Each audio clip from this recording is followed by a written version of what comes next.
On the show today, we discuss cutting the ties that bind, a technique for successfully dealing with issues raised in your dreams. We tell you what exams mean, and as always, we interpret the dreams you sent in during the week.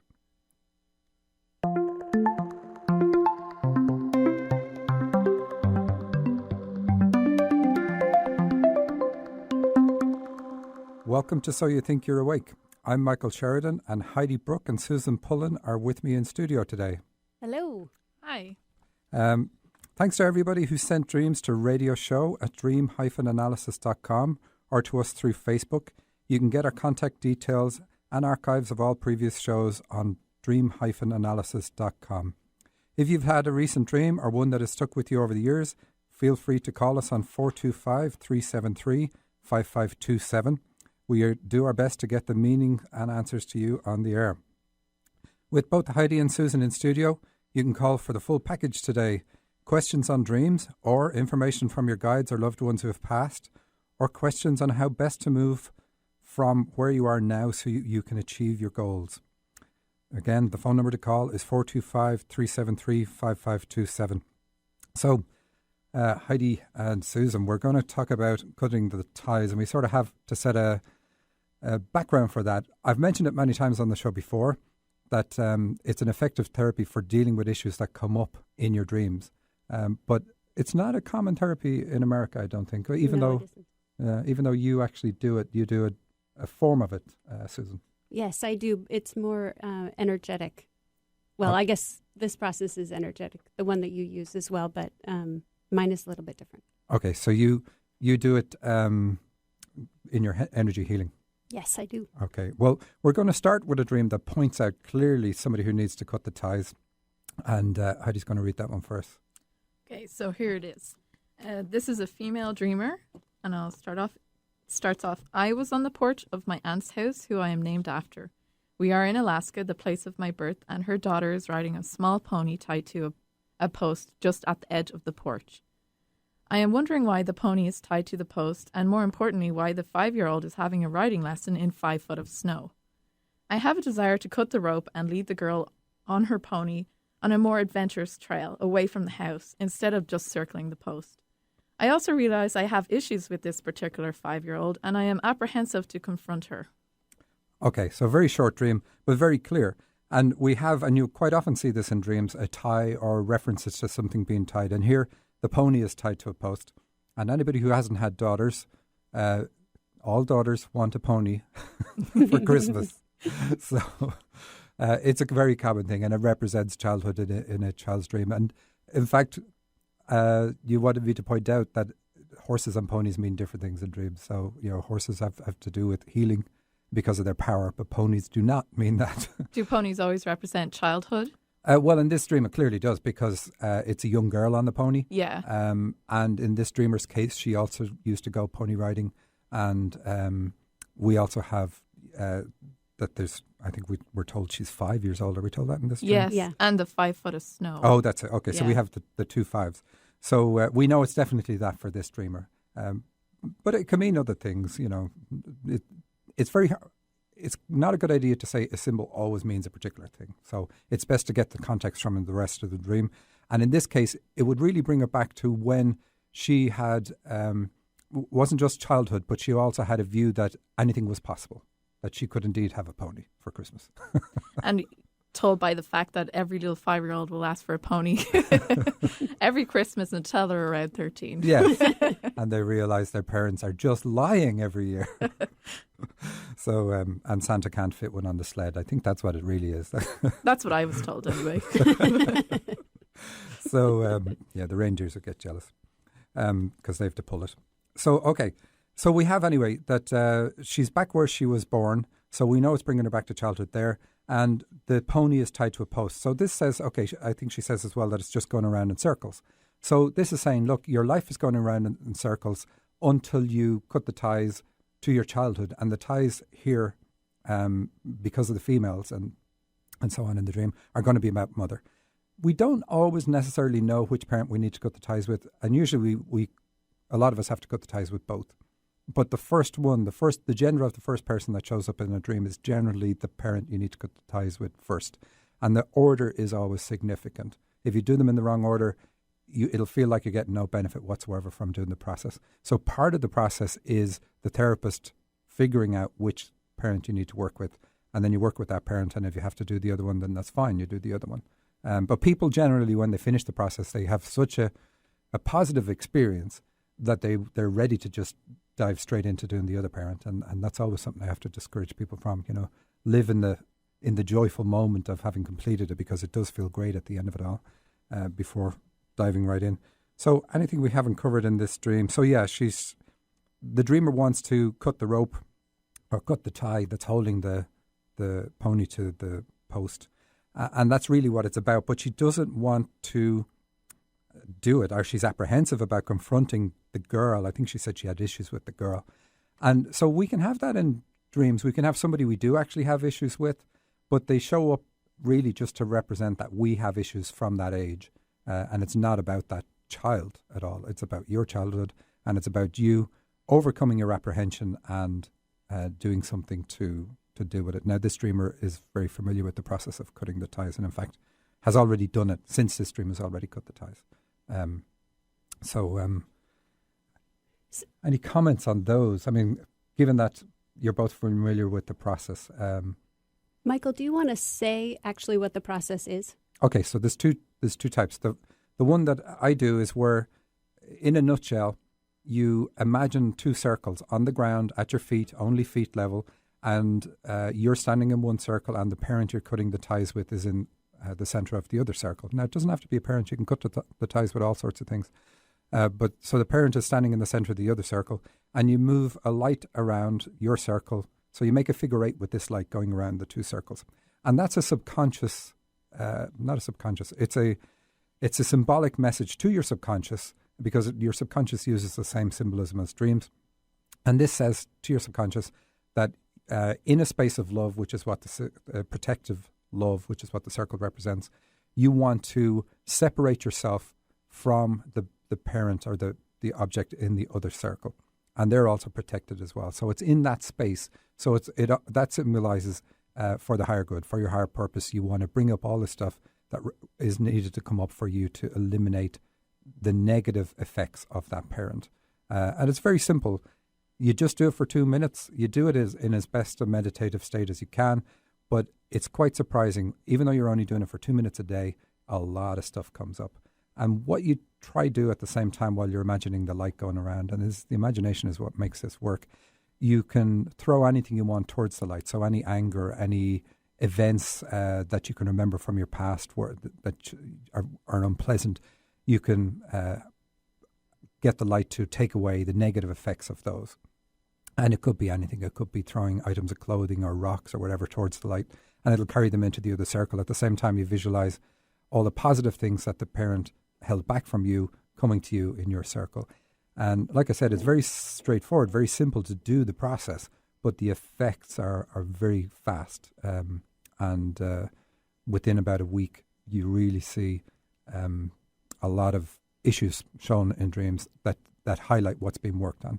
But ultimately, what we're trying to do is, if you think about childhood, we get, and interrupt me here, if we get to, we're born and we say we don't get the love that we need from our mom, and it's not that she's not giving love, it's that we're not getting what we want. It's the interaction between the two people is what cutting the ties is about. It's not about condemning one or other. So if I don't get the love that I feel I need, and I feel very hurt in childhood, eventually that will cause me to say, okay, I don't like feeling hurt all the time. I'm going to build up a wall between me and the outside world. I'll keep everybody on the other side of the wall so that I don't feel any more pain. And one of the ways then that we fortify this wall is to become very angry. And we get angry at other people. If we attack them before they get close and we keep them at a distance, they can't get close enough to hurt us. So that's what the process is trying to get behind and break down this wall. And it doesn't just try, it does it successfully. Yeah, the other thing that I see with cutting the ties is that, as a child growing up in a particular environment, there are things that are allowed and things that are not allowed, not even spoken out loud, but we just get that sense. We have to modify ourselves in order to fit in that environment. And in the process of modifying ourselves, we give up some parts of ourselves. We give up some of our power. And I think in the cutting the ties process, you also get that power back. Oh, you do. You definitely get the power back. And it's interesting too, anybody who's a parent, they will realize that this giving up our power isn't easy for a child. Up until, like I say, age 2, they call it the terrible twos. A 2-year-old will fight and demand what they want and what they expect is rightfully theirs. Like, that cookie at the top of the cupboard is mine, and I'm going to climb up the drawers to get to it. And you just can't stop them. It takes a while to stop them. And it takes a while for a child to give up on getting the love that they want. And when I regress people, sometimes I regress people because they've lost the connection with why they really need to cut the ties. They see that their dreams bring it up a lot. But because they've lost the connection, and regression will bring them back and bring them back to the pain and what they wanted, what they needed in life and what they didn't get. And putting you in touch with that really lets you know, okay, I don't want to carry this pain around anymore. Just because they can't feel it in waking life doesn't mean it's not there and it's not controlling their relationships. And we actually have an interview from somebody who's in the process of cutting the ties with her mom, but she's just finished cutting the ties, and we're going to play that a little bit later on the show. Yeah. So, Michael, I know last week we talked about karma, and one of the things that we talked about was that we choose our parents, and that we choose our parents because it's a good bet that they'll help bring out in us, or they'll help us to adopt in our physical form the traits that we want to work on that we already have in spirit form. Yes. And so how does that relate with that clearing those traits that happens in cutting the ties? So in spirit form, we already have the traits, and we have a difficulty with eliminating them. And we've decided that we're going to come to the earth plane and it's going to help us to eliminate these traits. So we need to pick somebody who's going to allow us copy the trait into the physical form. So in the physical form, we start with a clean slate. There's nothing wrong. So we need to have somebody who has a bias that will flip the switch and make us lean in the direction we already lean in the spirit plane. So our parents give us the dysfunctions. But then the part of the process is we get to a later time in life, and Heidi, you were talking about this earlier, it tends to happen around age 27, yes. That we question our life and we hit a point where we say, I need to do something because I realize now I'm carrying this around and I need to get rid of it. But that's part of our life purpose, is getting rid of it while here allows us then, when we die, go back to the spirit plane and not have that trait anymore. Could it be true to say as well, you were talking about cutting the ties, it doesn't always have to be a person. Do people ever have to cut the ties with, say, a religion that they were in? And they might have to cut the ties with a former life. Say you were a monk in a former life, you could find yourself very religious in this one, and you're not meant to be. Your life is meant to be different, and it's affecting you and holding you back. And your dreams will show the negative impact of this former life, and it'll show, look, it's already done. You don't need to do this. There's no benefit for you doing it this time around. And in that case, you can cut the ties with a former life. Some people don't like the idea of former lives, and it's okay, because dreams will show you can also focus on this event in this lifetime and cut the ties strongly with that will help you eliminate whatever it is in a former life.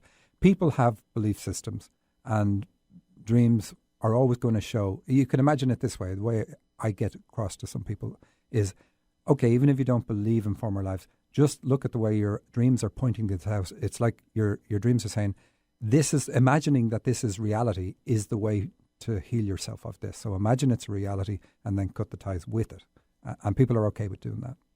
Yeah, and I think, as you said, our life is good at creating events that relate to the past life. So we're going to get to it either way. Yeah, and here's the thing. Not everything is negative. I mean, there's an awful lot of positives from former lives. There's a lot of positives from our childhood. So when we're cutting the ties, say, with mom or dad, we're not working against anything that's been positive, anything that they've really given us that's been really good. We're only eliminating the negative effects of things that might have gone on. And like I said, again, we can pick up negative effects. Our siblings may not. It's about our interaction. It's about our relationship with that parent. It's not the parent that is really the dreams aren't singling out the parent and saying they have a problem, you need to cut the ties with them. It's really you're the one doing the work. If it's like if they caused all your problems and you have a headache, then you could give your mom a pill and your headache will go away. You know, you're the one that has to do the work. You're the one that has the issue. Exactly. It's like when you hear people say, well, I just want them to change. I just want them to change. And you only really ever see them change when you change, because they respond to your what and they you've may worked never on. change. Yeah. And you were talking earlier about rituals in other cultures. Can you? Rites of Passage. Yes, me and Susan were talking about it, and it's interesting because a lot of cultures, like even in Mexico, they have the quinceañera, which is a rite of passage at 15 years old. We don't have that in our society, and it creates a lot more issues than we need to have. One of them being that our parents in American culture never truly recognize us as an adult. Even when we're 40 years old, they still do very much treat us like a child. And it's the same in Irish culture. You know, I was saying to Susan, you could go home with your partner who you've been with for 14 years, but you still have to sleep in separate beds because you're in your parents' house. You know, you're not treated as an adult, and they don't see you as an adult because we don't have those rites of passages. Mm-hmm. And even the ritual in itself creates such a spiritual connection, and our parents realize that we are now our own person and it's time to step back and cut the ties, really, is what it's doing. It's another form of it. Yeah. And I think it's not just our parents who have that, in a ritual cutting the ties or rite of passage that might have in another culture. It's not just the parents who realize that we're adults. We realize ourselves. We take on that, step into and own that new identity as an adult. And even the whole community. Yeah, the whole community. That's important. Exactly. It has to be the whole community. Exactly. Because the community forces the immediate family to recognize that. And they will hold them responsible if they don't. I've seen that in a lot of African cultures that I studied in anthropology. Can't remember the names of them now, but it was really stood out to me that they have that, and it was something I saw in our culture that we really lack. And we had like different things would happen at age 7, then 14, then 21. And 21 we still have as the big birthday celebration. And it's a little bit different in Ireland. We call it getting the key of the door. Yes. Over here, it's more like getting a boot out the door, is it? But it's morphed into something that it wasn't. It was about a celebration of becoming an adult, and you're an adult from that point forward. But people will still say, "Oh, look at the Edwards child. Look what he's up to," and he could be 44. You know. Yes. The other thing I wanted to point out was, in those cultures where there is a rite of passage, where you officially are recognized as an adult, it happens for everyone. Ideally, right, for every child, and cutting the ties. It's not just for people who had a miserable childhood or for people whose parents were, horrible ogres. I think it's helpful for everyone. Absolutely, and the parents help the children train for getting through the event, the celebration. There's always something they have to do to mark it. Some work they have to do on their part, but the parents want them to do it because that's where you've successfully raised your child. And indeed, anybody who's had kids here knows that if your kids don't push back at some point, like if they don't hit that teenage rebellion, even though we dislike it, it's a necessary independence showing in your child that they're going to need to have when they go out into the big bad world. So it's something you want to see, and at the same time you're like, oh Lord, how am I going to deal with this? But okay, we'll take a break, and when we come back from the break, we will play the interview.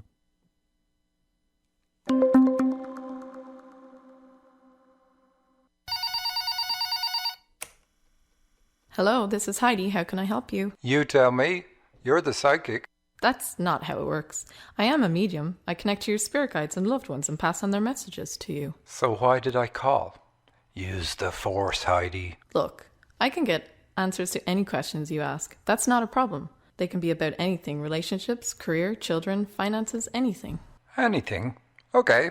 What's my favourite colour? Dave, your mom says you're being childish. For readings with Heidi, go to angelsontheline.com. Do you suffer from never wanting to be ill? Apply Michael Sheridan's Dream Tonic nightly. It's sure to prevent all manner of diseases. Let's get serious. All around, you see adverts telling you how to spot the signs of debilitating illness, and that's great. But that's also depressing. The good news is your dreams last night already told you the specific condition you are susceptible to. That includes stroke, heart attack, cancers and more. Isn't that great? Yeah, I don't expect you're smiling. But when I tell you that your dreams also tell you why and what you need to do to prevent the condition from ever occurring, that should put a smile on your face. I don't expect to convince you in a 30-second ad, but I will if you attend my 2-day intensive dream course. Don't be a statistic. Stay in control of your health. Michael Sheridan's Dream Workshop Seattle, September 26th and 27th. Register at dream-analysis.com. St. John, New Brunswick, October 3rd and 4th. Are you wondering about your path in life? Do you have the sense there's something you're here on earth to do, but you're not sure what that could be? Maybe you've had a major change in your life recently, and you're asking yourself, what's next for me? I'm Susan Pullen with True Radiance Healing Arts, and I believe that each of us comes to this lifetime for a reason. Not only do we come with a specific aim for our life, we also bring with us special gifts that help us to make our unique contribution. Now is the time for you to discover your gifts and your life purpose. Now is the time for you to realize your true radiance. Find me on the web at true-radiance.com. Independent programs, independent voices, independent ideas. Alternative Talk, 1150 AM. Welcome back to So You Think You're Awake. This is Michael Sheridan, and with me in studio is Heidi Brooke and Susan Pullen. And we have a caller on the line, which we will take now. We have Sherry in Seattle, and she has a dream. Hello, Sherry. Oh, hi. How can we help you? Well, I was wondering if you could tell me the purpose or why one would dream of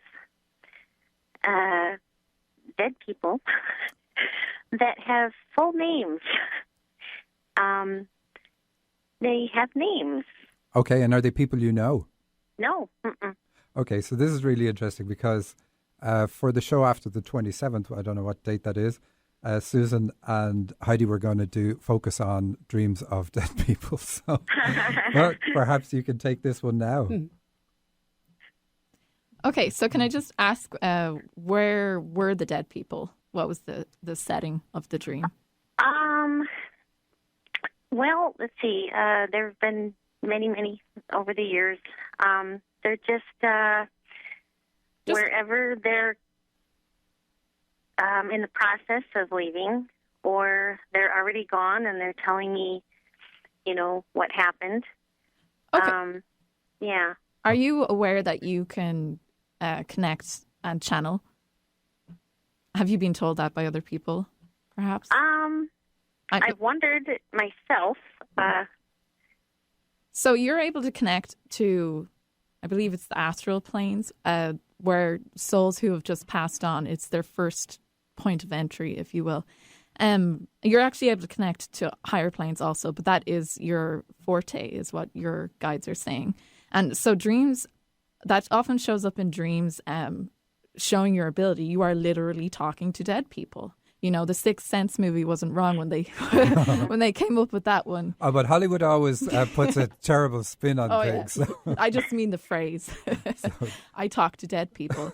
And it's kind of like, are the dreams, are they kind of humorous in a way? Because your guides are saying that they're kind of bringing it up in a jestful way, but they make it literal. I kind of have a jestful way, and the only thing that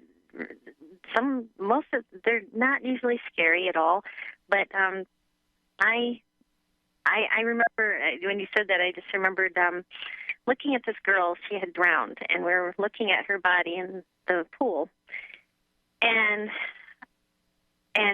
she wasn't going back. And I said to her, isn't this amazing? Isn't this strange? I said, look at me.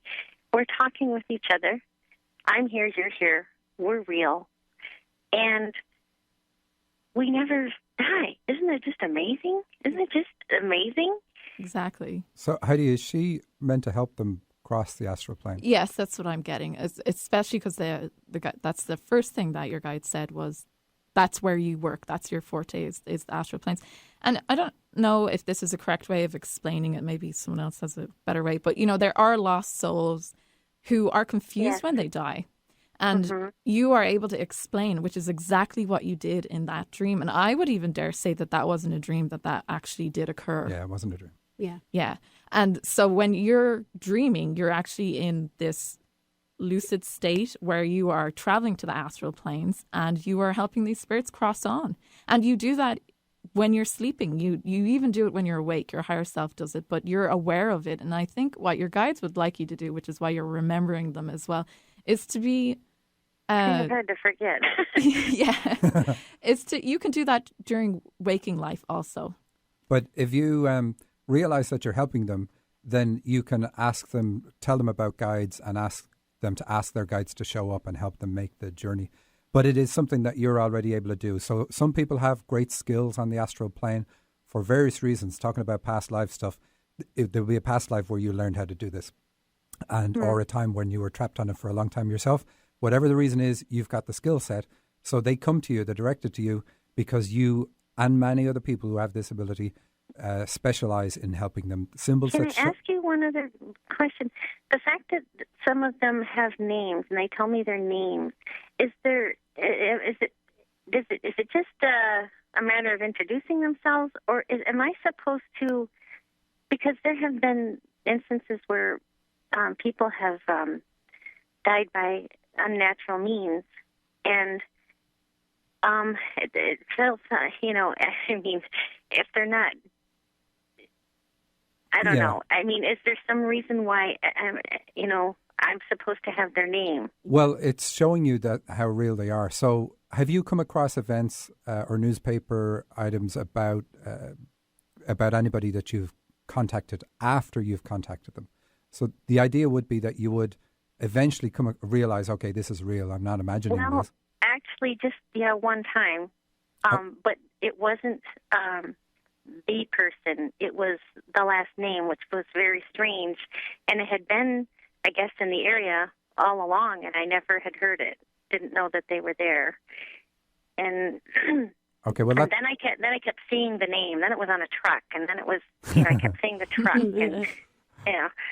Okay, so the names are just like, it's an interesting one. In fact, that's something we have for the show on Dead People, about somebody coming along and saying his name is different, but we won't give that away yet. But they do tend to want to identify themselves, and they say the name, so that this is common. Okay. But the fact that you've got the memory for it is what's important. So you've got a strong. You would also have flying dreams. Other symbols that show this ability are dreams about Ford escorts, or anything that would be a pun on escorting somebody, saving people drowning at sea. That would be another dream about that ability. So it's really good that you've got it, knowing that you have it now, and knowing that you can use your guides and their guides, or angels, or whatever terminology. What are you supposed to do with it? Help I mean, them. do I just go about my life and just help people at This night? this is one of those things that you do in your sleep, but you get good karma for it. So it does pay dividends, but not directly. But yes, definitely. But I mean, I'm not supposed to do anything consciously during the day with it. No, not I'm necessarily. just supposed to go about my life. No, what Heidi's saying is you can connect with spirits during the day. So you've got this ability, and you could use it, develop it, and use it to communicate consciously. Well, I do understand what she's saying, yes. Okay, so perfect. And the other thing is, it's easier to connect with spirits who've just moved on. People, as part of their progression and learning how to channel, quite often have a lot of connection with spirits who've just moved on, because they're closer to our plane. Their vibration isn't as high, so you don't have to raise yourself up as much to get to it. So it's a stepping stone. Susan, you were going to say. So Sherry, I do some work in this realm as well, helping people cross over. And one of the things that I've found is that, so like Heidi said, sometimes people don't cross over just automatically right off because, maybe their death was sudden, it was traumatic, they don't realize they're dead. In shell shock, yeah. Right. Or, or maybe they have some shame or, a religious background that says that when they die, there are bad things in store for them, which I don't believe is true, but that can slow people down. And one of the things that I've found that those souls really need is witnessing. They need to be witnessed. They need to know that someone saw them and heard their story. And I think that is why you get their name. And that's one of the things that you do for them. I dream all the time about, I'm going down the road, I'm walking or I'm biking, and I just don't want to look at the ditch because there are pieces of paper and wallets and items that belong to people that are lost or something's happened to them, and they call me. And it's like, I know that if I stop, I'll be there all day. You know what I mean? I think you just analyzed your own dream. Yeah. I'm sorry, what? I said, I think you just analyzed your own dream. Oh, yeah. Recognizing what Susan said and that dream being literally that. Yeah, if I stop and I pay heed to this, it's like, bam, that's a life. It's a wrap. That's what I'll be doing my whole life. Which is kind of, I do it anyway, I guess. And, in sometimes in intervals, and. Yeah. Sometimes I explain it to people like, just because we're going to be on the earth plane doesn't mean we're going to give up our day job. Which we all have contributions we make in spirit, and we rarely give them up just because we're going to be born on earth. There's a reason we need to sleep half the day every day. Speak for yourself. Not all of us do half the day. Well, 8 hours. Thanks for your call, Sherry. Thank you very much. Thanks, Sherry. Bye. Okay, so we're going to play the interview with Jackie, and this is somebody who is in the process of cutting the ties. Jackie, I wanted to ask you about you cutting the ties. You're cutting the ties with your mom. Yes. And your mom has passed on. Yes. And you're a medium, and you've had lots of contact from her where she's encouraging you to cut the ties. Yeah, the day that we started, she actually came to wake me up out of bed, and I felt someone sit on the bed, and I was like, "Who's that?" And she said, "It's me, your mom. Get up." And I'm like, "Why are you in such a hurry for me to cut ties with you?" Because I didn't expect that. And she was like, "This helps me too. Yeah, so get up." Yeah. So. Especially on that side. So she sees you're doing it, and she's delighted you're doing it because Yes. we talked about karma before, and it releases her from her karmic debts. Yeah. Not that she has any, but she has a sense of, I have she has to. some. Yeah. But from a spiritual perspective, she would have a sense of, I've got to help Jackie so that I feel okay about how I could have helped her or promised, probably promised in a previous life, in this life, but didn't.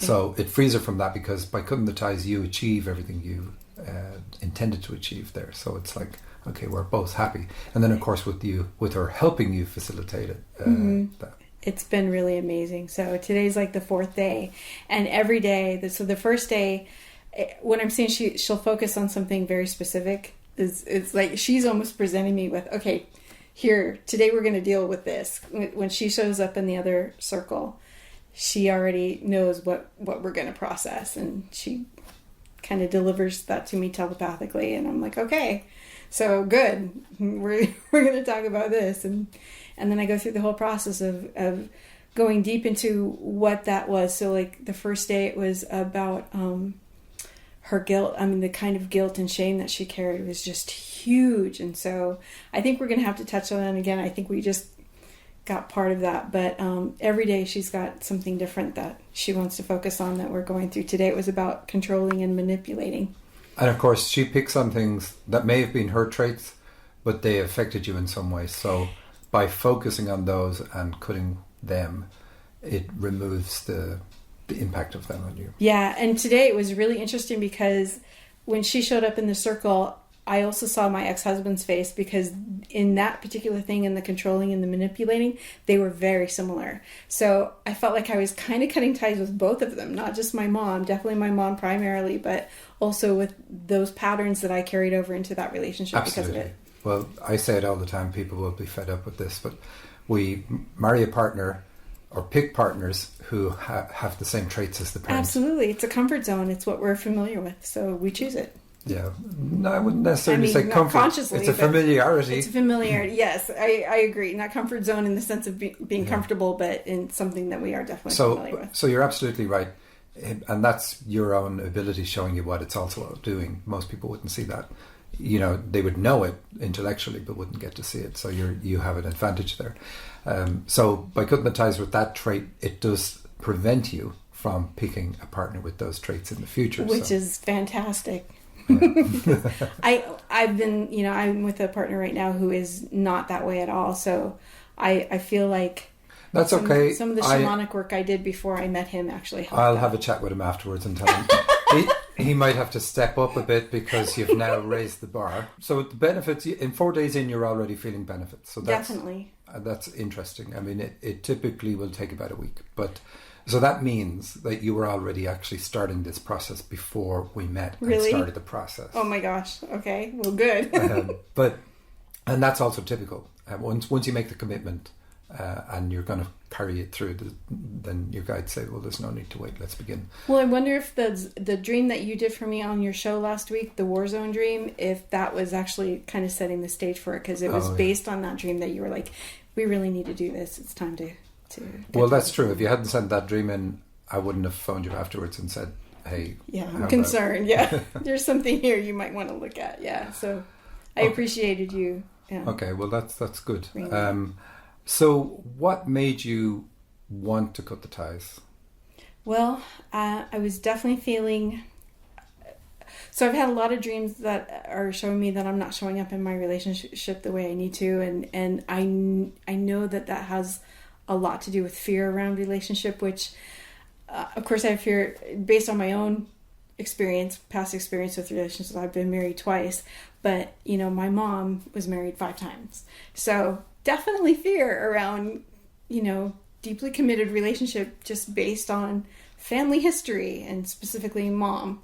It made sense based on all the dreams that were showing me where I wasn't showing up in my relationship. Like, okay, I need to do something to fix that. Yeah, to move past that, to get past that. And how fear. about the fact, because this is interesting, knowing your history and knowing your childhood, what you've shared, your mom is a champion.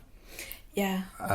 Always there when the father wasn't. Yeah. And for a lot of people, they would feel guilty cutting the ties with the mother in that case. So I find it very interesting that your mom is more than giving her blessing. Mm-hmm. She's shouting from the heavens, please do this, please do this.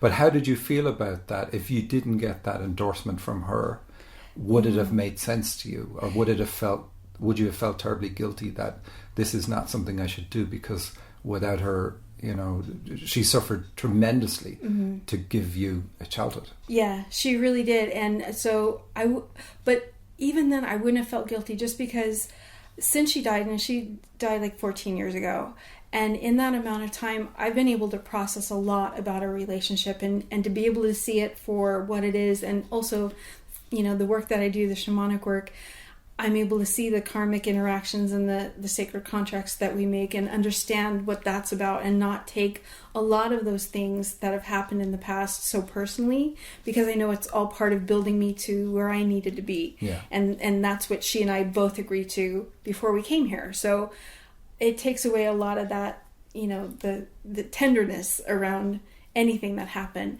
And I didn't feel guilty necessarily, because I knew that regardless of it being her, it was my reaction to our relationship that's where I needed those are the things I needed to let go of. It wasn't about letting go of her.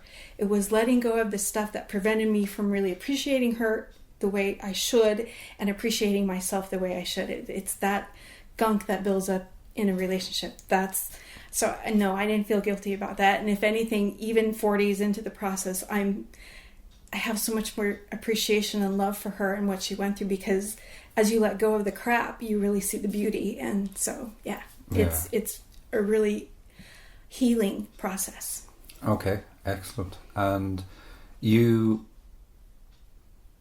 you already cut the ties with your dad. Do you want to share what the experience of that was? And Yeah, well, it was kind of interesting because we thought it was going to be on Dad, and then when we started, it actually was my stepdads that came up. So as I said, my mom was married 5 times, so there were 4 stepdads, and it came up when we were doing that it was those first 2 stepdads, stepdad number 1 and stepdad number 2, that we focused on, and a lot of healing went on there, and it's helped me a lot, feeling more confident in my life. I was able to, through that process, because you did a regression with me, which I know you don't always do, but in that particular case you did it, and I'm really grateful because memories of that first relationship specifically came up that I didn't consciously remember. So it was good to see, okay, this is why he's still such a thorn in my side, because I've processed so much around him, therapy and shamanic ceremony and things like that, but there was still some, because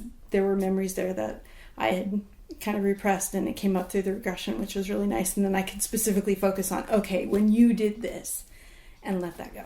And did it come up as a feeling? Like, was that the strong part of it? Because people always, they intellectualize, and you think, when you think back with your adult brain, of course you're very different as a child, your brain hasn't formed fully, and so we can't think back and think about how we were affected, because we're a different person effectively. And it's the feeling, getting in touch with the feeling is much more encompassing. And in this case, the memory was around things that he said to me, directly, and really vile, horrible things. So that child part of me, all I felt was shame, because he was trying to shame me and make me feel like a piece of, and so I felt that. And the effect of cutting the ties, when you finished, you were doing it specifically, your dreams had said to do it, but the goal at the end of it was to see how it would affect your career, or like you have a career where you work in the spiritual field, but you also have another career. Yes. And how did it affect that? Did it give you what you expected? It didn't give me what I expected, but it gave me exactly what I needed. And by that I mean, I was all caught up in this idea that I needed to get promoted and be recognized. And, I was feeling very hurt. I've been in the same job for 5.5 years and haven't had any kind of promotion or movement in my career. And so I was all worked up about that. And once I went through the cutting ties process, I was able to look at it in a very different way, where my ego wasn't like, hey. And my logic kind of kicked in, and that beautiful spiritual part of me said, now just think, if you get promoted into a management position, how much more time are you going to have to dedicate to your job for the small amount of increase in pay? And what would you rather do? Do you want to do that, or do you want to do the spiritual work? And obviously I want to do the spiritual work. So it was very easy to kind of just let that, I wasn't fighting myself anymore. It was like being totally okay and content and going, I'm doing great. I like my job. I like the people I work with. I like where I work. I can do this. I don't need a promotion. And then strangely enough, I got a raise. Not a promotion, but I got my first raise in 5.5 years. Excellent. Yeah. But of course, there's no surprise in any of that, because career is a male energy thing. You said your logic kicked in. That's male energy. But what you were looking for before cutting the ties was recognition in work. That's male energy. And so all the things, belief, if your belief in yourself, if your own male energy strength is there, then you don't need it from outside people, and that's what cutting the ties replaces. That's exactly what happened. Exactly that. I didn't need the recognition anymore. I didn't even want it anymore, and yet I still got a raise without asking. I didn't ask for it. My boss just said, you've been here a long time, we felt you deserved this, and here you go. And this is cool. Well, it changes the energy dynamics. So they see something different in you because you cut the ties. Yeah. And they recognize you. It's kind of funny, it's the way life is. It's sad and funny at the same time. When you don't need it, you'll get the recognition. Just to go back to your mom, and we'll finish on that. You were feeling down before cutting the ties with your mom. And that was one of the things that you decided, okay, I haven't shifted this heavy feeling for a while, so this is really... It wasn't like an impending depression or even, not even impending. It felt like it was here. And I didn't know why, because I'm happy with my relationship, but, it was me. I still have my guard up. And so it was beautiful that the dream kind of showed. One of the analysis you gave on the dream was you don't have to be afraid of people taking shots at you when you truly express yourself. And that's really one of my biggest fears been. And it's based on my mom. So cutting ties, it's great to be able to let that energy go, because I know that shows up in the relationship. I'm afraid to really show myself, because I don't want somebody to go, oh, that's not good enough. Especially you don't want to hear that from your partner. No, but if you do hear it, you want to hear it. Because it tells you you're with the wrong person. And I know your partner, and he wouldn't be like that at all. No. So, well, thank you very much. Thank you for the openness, and we'll put in some bleeps for some of the words that you said. I tried to edit. Well, we edited for her. That was an interview with Jackie outside the studio. So just to wrap up on that, any questions? Yeah, I love this interview, Michael, because I do some of this work with clients as well. And when I'm doing this work with people, I can actually see that chord, that energetic connection. And the way I see it, there's actual life force gets borrowed between the two people. And so I think it's always beneficial to clear that, because we want our life force for ourselves. But I think that one of the concerns I hear from people is that doing this work, giving back the pain, the anger, the whatever negativity we picked up from our parent, that giving that back to them will harm them in some way or hurt them in some way. And it's really not like that. No, and that interview shows that. I mean, her mom from the other side, she's a medium, was able to tell her, this needs to be done. It's part of the life plan. And you were asking, Heidi, about symbols that show it's finished. And it's just basically your dreams change. You no longer dream about a parent of that gender.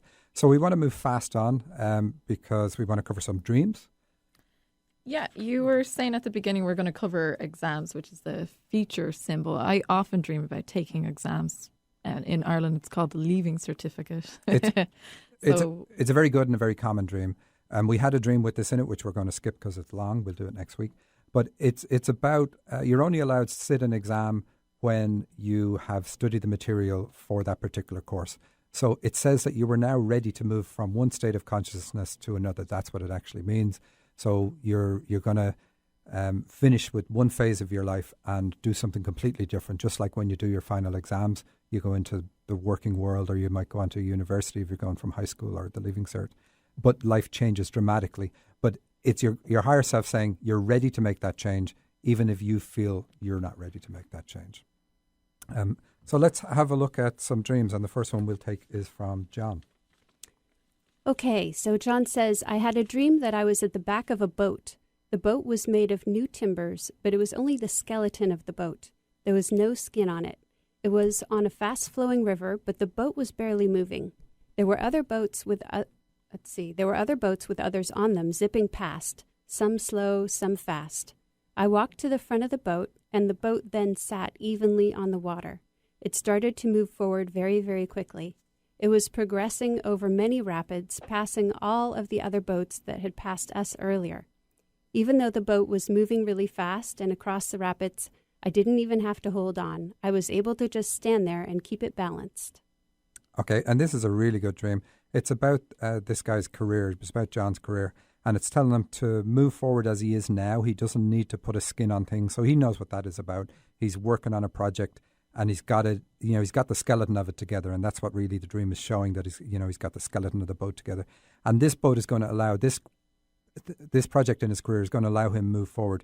But what he needs to do is move to the front. So he is being reminded in this dream that he's got to work on the balance, but lead from the front. He can't sit in the back when it comes to this particular project. He's got to lead it, and that's where the balance is going to come from. So he's going to has to put himself there. Do I have anything else? Yeah, just staying balanced. That's the main thing. But he's not to do anything like if he's to compare himself to other people and how they're moving forward fast. The dream is saying, look, do it your way, do it this way, and you're going to pass out any other method that you could possibly use, and that's him passing out the boats that seem to take off in the first place. So he's got a new approach to this particular career style that he's actually trying out. And this dream is really giving a blessing to that. So we have another one called time shifting. I had an entire dream where I'm working away at something in the future, a particular setting, and then going back to the present to arrange things properly so that I can work towards it. I go back and forth several times. Really interesting dream. I hope I'm doing that. And that's why I wanted to include that one. As our comment at the end, I hope I am doing that. We're all doing it, whether we realize it or not. Whether we're going to reap something we really do not want, we're planting the seeds and setting ourselves up for it right now in everything we do. And one of the dreams that we skipped, it shows that we set our karma based on, our dreams give us tests. They ask you, are you going to do this? Are you going to do this? And the idea is that we'll do it in the dream state. If we don't, eventually it'll come into our physical environment and then we can't avoid it. So really, it's really a good idea to watch your dreams, see what they're asking you to do and take it on. It shortcuts an awful lot of things in life. So the next one says, I had a dream last night that I found a rectangular-shaped lake completely surrounded by high, green, rolling hills and mountains. In the lake, I found a whale. I believe it was a humpback whale. It could transform into a woman. I can't remember if I saw it turn into a woman or if I just knew it could. I could communicate with it, I think, and she had some kind of magical healing powers. Okay, this one is very obvious, and I know there's another piece that you can read in a second, but she's a channel. It couldn't be clearer.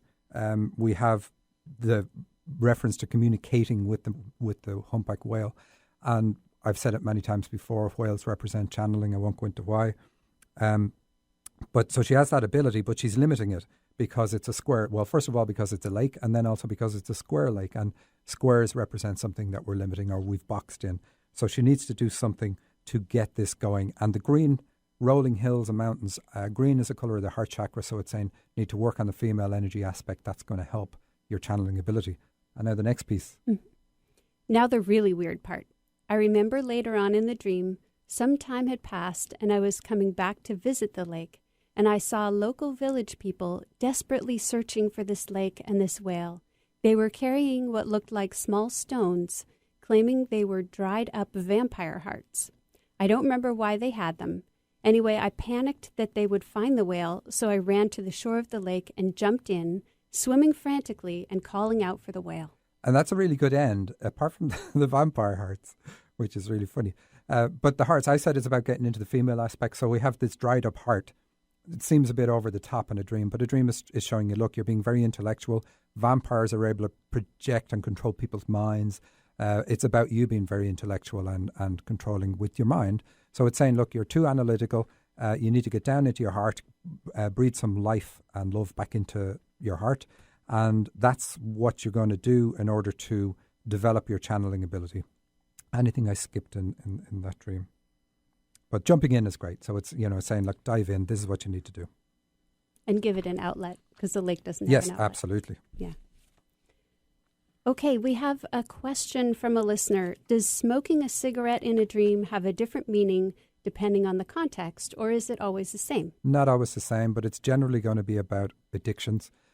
So if you've quit smoking at some point in your life, then you can have dreams where you're smoking, but it's going to be about a different addiction because you don't smoke anymore. Obviously, that's not an issue. So if, for instance, you also drink alcohol, that is, then you can have a dream about smoking again. And people generally wake up and they go, oh my God, thank God it was a dream. I thought I was smoking again. And I, given up 20 years of that being off them. So it's saying, look, you've managed to kick one habit, you can definitely kick another. So I'm in the parking lot at work. I'm Japanese, not really. And I'm driving a Japanese sports car, which is red. I drive out of the parking lot, then I reverse back in. I do this several times, and a voice says, make a decision. Okay. What I liked about this is she says also, when I woke up, I'm thinking anger, joy. And it's she had a difficult day at work the day before. So this dream is telling her, look, it's your choice, because that's what parking lots are about. If it's your dream, every car in the car park is yours. You own the whole lot. So you can choose which one you want to get in and drive. And she's choosing this red one, this red sports car. That tells us she has a healing ability too, which is good.